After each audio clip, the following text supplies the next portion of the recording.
Hey guys, welcome back to the usual show. I'm John Ross. Hi. Oh, hey, I'm Filup Molina. I'm Will.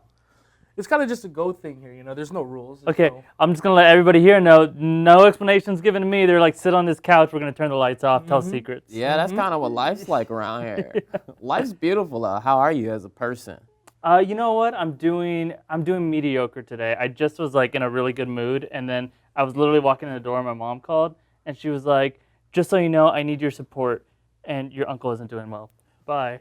And I was like, all right. I guess she doesn't watch the show, so I couldn't say, like, I'm about to be on the show. I got one of those calls, too, and I had to, like, you got to, like, suck it up sometimes, which is so sad. It's like, but, like, that's the entertainment industry. It's like, yeah, somebody died. True.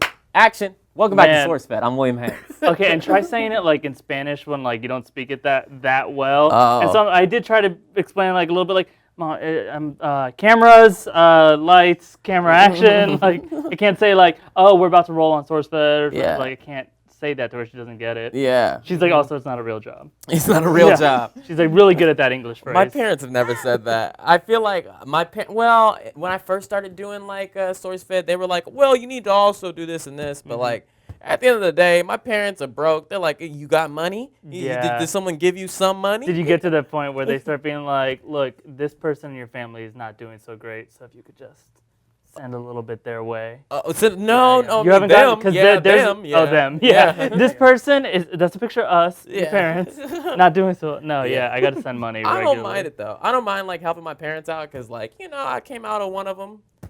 Which one? I don't remember. Not Honestly, important. it was like 22 years ago. I really don't remember which one I came out of. Roughly. There's no way to know. I think I came out of both of them. There's a way you can test for Oh that. yeah. Really? No, wait. He's not wrong though. You're right. I did come out of both of them. The top half comes out once, Yeah, and the bottom half, hopefully, is And then bad. your grandmother gets the juice out of that comes out and she like sticks it We together. all know how babies are formed. Yeah. Will. You don't have to I'm sorry. reteach us. The antenna, and the satellite. Yep. Yeah. We got any questions, Jam? Yeah, I'm checking the email right now. Can I call you Jam? I mean, go ahead.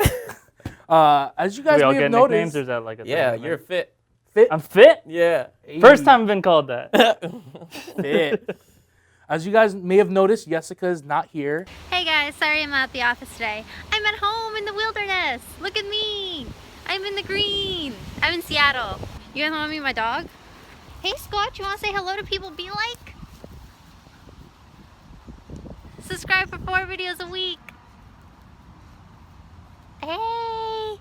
Daniel asks, since school is starting again, was wondering what cliques did you guys most fit in back in high school? Examples: jocks, hipsters, troublemakers, class clowns. Asians. Asians. Oh my God. I wanted to hang out with the Asian kids so bad. And they didn't want to hang out with me. It was like an ordeal. Like they did not want Were me they in the group. what were the Asian kids? Every school, we all know this. Every school has a different version of Asian kids. Yeah. Because like some have like the Yakuza, while others have like just like really smart kids. No. Like what were your Mine Asian? were Southeast Asian, so we're talking like Cambodians, Mians. And I was like, I want to hang out with y'all. And I Were would they just stand by them. gangsters?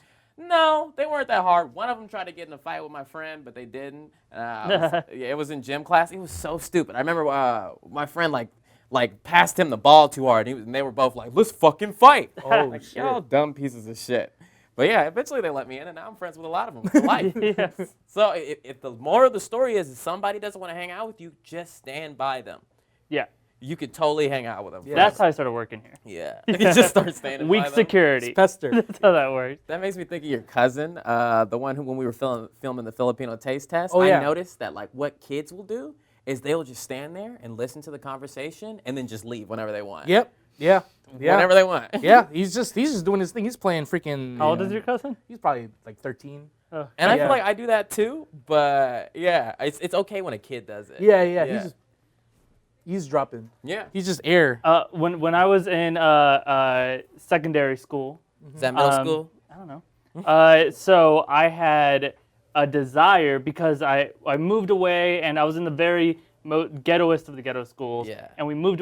Both my siblings went through the same like school, and it was like middle school, high school, jail. Like they both followed that track. So my mom, we moved away, and then we moved back, and she was like, "How about you don't go to that school?" Yeah. She's like blaming it on that instead of the parenting. And so she was like, "Let's go put you in a really rich kid, white kid school."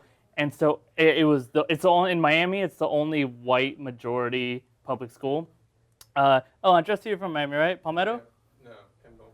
Well, so Kendall is where I'm from. Oh. So you probably went to terrible schools too. But she was like, go to Palmetto. It's a much better school. And I really wanted to be one of the. It's also one of the only almost majority Jewish schools.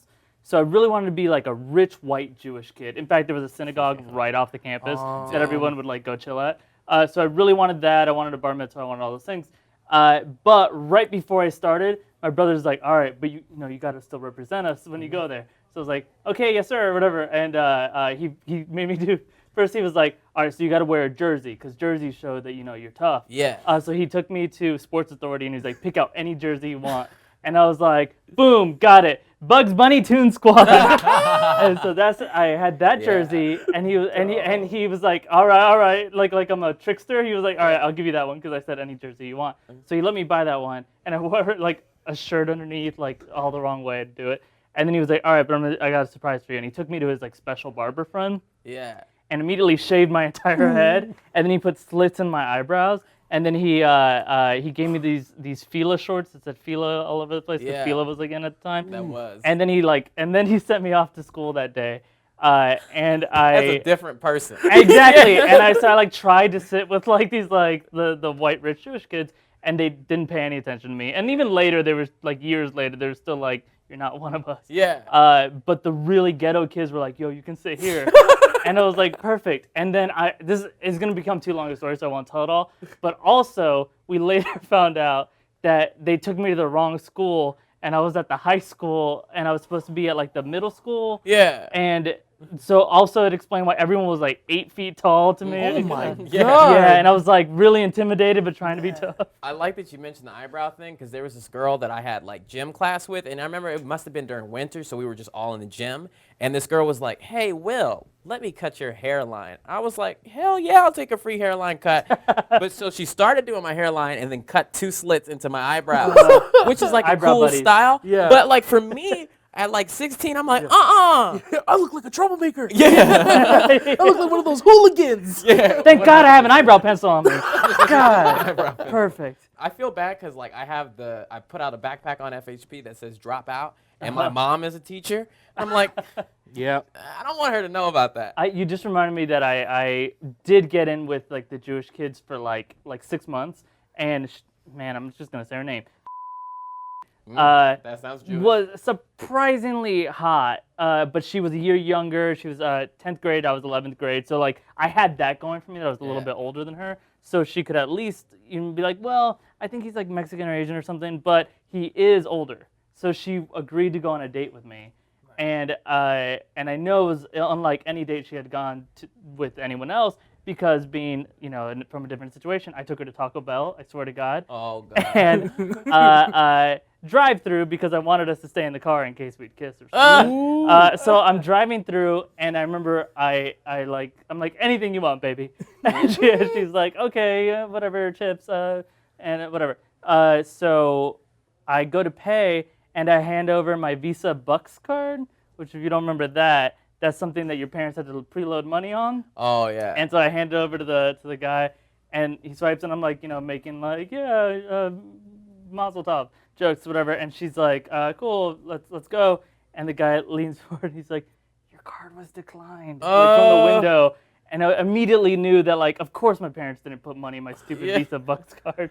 But I just turned to him and I go, and he goes, thank you for your payment, sir. He was like looking out. That's really Wow, nice that of him. guy's dope. That guy deserves a raise. Yeah. Damn. Yeah. I mean, he also kind of might have stole from the company by having you not pay, but I mean, Hey, man. pay it Whoa. forward though. Like, Hey, you know what yeah. I mean? Like, then I was like really good to her. which you were gonna do anyway. But still. What else we got in there, John? Let's see. The people would like to know, when did you all begin cursing? I remember when Will was adamant about not cursing a few years ago, but then he drastically changed. Did you all go through a no cursing phase or whatnot? Yeah, I think like I didn't curse until I was 21 years old. I remember I was actually in this room when I decided I was gonna do it. None of this was like this though. And I was like, yeah, I was talking to my friend on Skype and I was like, you know what, I'm just gonna go do it. So I went into the white wall room over there and I put up a camera and I just was like, fuck. and nothing happened. Yeah, I mean, now I just learned that I felt like as a kid, I was like, I felt that there was a lot of power in words, and there really are, but not as much as I thought. Like, I've said every single curse word. Every word that you cannot say since then, I have said. So, like, it's just words. I had to go through that as an adult, though, which was weird. When did you curse? I think I remember saying this last episode, was like when I was in 3rd grade, my cousin let me watch South Park Bigger, Longer, Uncut. Told you. Once I saw that, I was like, I get it. Yeah. I'm an adult now. Which one did you say first? Uncle Fucker? Because that's the first song. So I called like one of the bullies. I was like, "You're an Uncle Fucker." He's like, "What?" And at 5th grade, that's devastating to you. Oh, man. that's devastating. That's devastating. Saying crap is devastating. Yeah. Hey, Uncle Fucker, And I fuck with remember me. the very first time I was like, "Fuck you." And then you laughed, And then yeah. his friends were like, "Oh."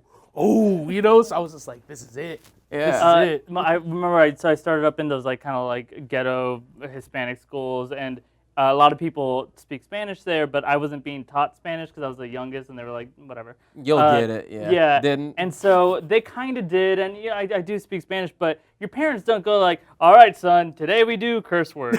Yeah. So but I thought the words that were like the bad words were the ones I knew. Yeah. But looking back, I just had like unkind adjectives, where I was like, large man, and like, quiet. Honestly, what I learned from not cursing until I was an adult is that curse words are not the harmful ones. Like, I can call you a bitch every day, but I can find, every day I come in and say, hey, Filup, bitch. What's up, bitch? But the words that really hurt you are, like, much more specific. It's different for every person. Yeah. Like, you can come up to me and say, shut up, bitch. Yeah. Let us know in the comments what words you think will hurt the most. None of them. It's real specific shit. Like, you look like a... This one's from Chase. He says, "Hey guys, my name is Chase." I already covered that. The bank. Yeah, right. I'm in high school senior year, grammar, and I want to be a musician. My dad Good. said- He doesn't want to be a writer or doctor or something. Exactly. My dad says I'm going to starve, and he's probably right. But how was your experiences in chasing your dreams? Your dad might be right, man. I mean, no, you will starve. If Honestly. you go straight into trying to be a musician, like immediately. Yeah. I don't understand people who are like, I'm gonna move to LA and be rich. How? Like, there's so much competition out here. If you're not expecting to like go through some struggles, you're gonna be very disappointed. I mean, baseline cost of living. Yeah. Triple probably wherever you're from. Even if you make even if you make a good amount of money compared to your friends back home, you eat it all up with rent. Like first day out of the gate, right there. So expensive to live here. I know. Like, I feel like I think my friend's house in the Bay costs the same amount as my like apartment. I'm like, God damn. Like, it's just like it's different crazy, here. man. And it's just like the reason why I think it's hard to be an artist is because it comes from the struggle. So it's kind of part of it. If you're like living a lavish life, you can still be an amazing artist. But I feel like you'll learn more about yourself when you're like, oh, I'm starving. How do I feel about it? When you allow yourself to do that. So I mean, if being starving and being an artist like kind of work hand in hand together.